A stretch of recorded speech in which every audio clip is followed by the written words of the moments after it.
So, some homes in Myrtle Beach are still selling, yet some are also sitting. And the difference between the two is getting bigger and bigger every day. This is the part of this market that most people are missing right now. If you are a seller, this market can still work in your favor, but only if you understand what buyers are responding to. And if you are a buyer, there may be more opportunity than you think. But not every property is a deal just because it's been sitting longer. Hey, this is Greg Harrelson with Century 21, the Harrelson Group. And today I want to give you a quick update on what I'm seeing in the Myrtle Beach area real estate market as we move through May of 2026. And the best way I can describe this market is this: it feels more selective than slow, but buyers are still out there. They're still looking, they're still wanting contracts, but they are not chasing every listing the way they were a few years ago.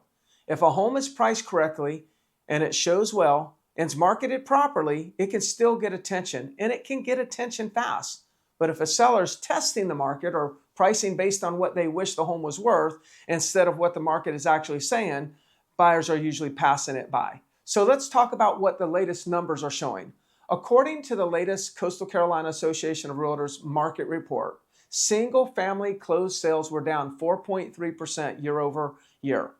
Condo closed sales, on the other hand, were up 11.8% year over year. Now, when you combine all property types, closed sales were up slightly, about 0.5%. So this is not a dead market. It is not a market where nothing is selling, but it is a market where buyers have more choices, more patience, and less tolerance for overpricing. One of the more encouraging signs is pending sales. Pending sales were up 9.8% for single-family homes and 10.9% for condos. That tells me buyers are still active. They are just being more selective. They're moving when they see the right value. So let's talk about prices. Single-family pricing is holding up pretty well. The median sales price for single-family homes was $355,000, which is 1.3% up from last year. The average sales price was just over $445,000, which was up 5.7% year over year. So in the single family market, I would describe prices as stable. They are going up, but of course they're not exploding upward, but they're also not falling apart. Just more balanced and more dependent on the individual property. Condos are a different story. The condo median sales price was $222,600, which is down 1.7% year over year. And year to date, the condo median price is down 4.3%. That's the average price, by the way, is 4.3%. That is where I'm seeing the most pressure in the market. So if you own a condo, especially one competing with a lot of similar inventory, you need to be more careful when pricing. You may not have as much room to test the market as you did before.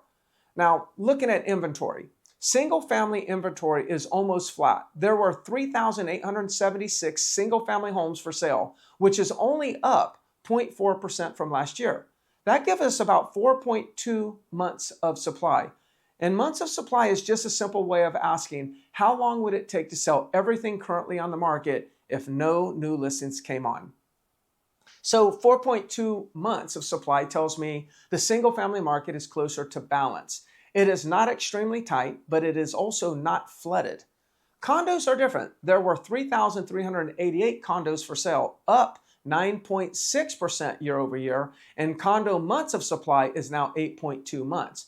That gives buyers more leverage. It also means condo sellers need to pay close attention to competition, HOA costs, insurance concerns, new rental rules, and the condition of the property for fear of assessments. Those things matter more today than they did when buyers were just trying to grab anything available. Days on the market are also important. Single-family homes averaged 132 days on the market, and condos averaged 135 days on the market. So if you are selling, you have to understand that the market may take more time than you expected.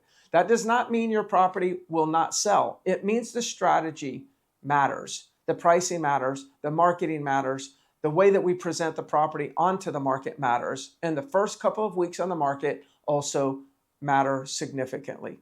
One of the biggest things that I'm watching right now is showing activity. It is not enough to just be listed. You have to get attention. A recent local market update reported that the average MLS listing is getting about 4 showings total, but it takes nearly 13 showings to get a contract. That's a big gap, and that is exactly what I mean when I say the market is being selective. Buyers are present, but they are not chasing everything. The homes that are priced correctly, priced prepared well, marketed aggressively, and they're easy to show, those are the ones getting activity. The homes that are testing the market are usually the ones that are sitting. Now, interest rates are still a major factor too. Rates recently moved back above 6.5%. And when that happens, buyers pause. They recalculate, they become more careful with payments. That does not mean they disappear, but it does mean affordability becomes a bigger part of the decision. My feeling is that we still have a real selling window right now, but sellers cannot assume that seasonal demand will overcome poor pricing or weak presentation. So what does this mean for you? If you're thinking about selling, price with the current market, not last year's market. Buyers are comparing your home against more choices, especially if you're selling a condo. Do not launch casually. Your first 2 weeks matter. You need strong photos, strong exposure, accurate pricing, and easy showing access. And if you are selling a single family home, there is still opportunity. Inventory is not flooding the market, but buyers are rewarding the homes that are best positioned. If you are thinking about buying, you may have more room to be thoughtful. More inventory and longer days on market can give you time to compare options and make a smart decision. Condos may offer more negotiating power right now, but make sure you look closely at HOA fees, rental rules, insurance, building condition, and long-term ownership costs. And before you shop, get clear on the payment. A small move in interest rates can make a big difference in affordability. So here's my final thought. This is a market where good decisions matter more than hype. It is not a market to guess in. It is a market to study. If you want to know what your home is worth in today's Myrtle Beach area market, or if you want a custom breakdown for your specific neighborhood, just reach out to me. I'll walk you through the numbers and give you a straight answer.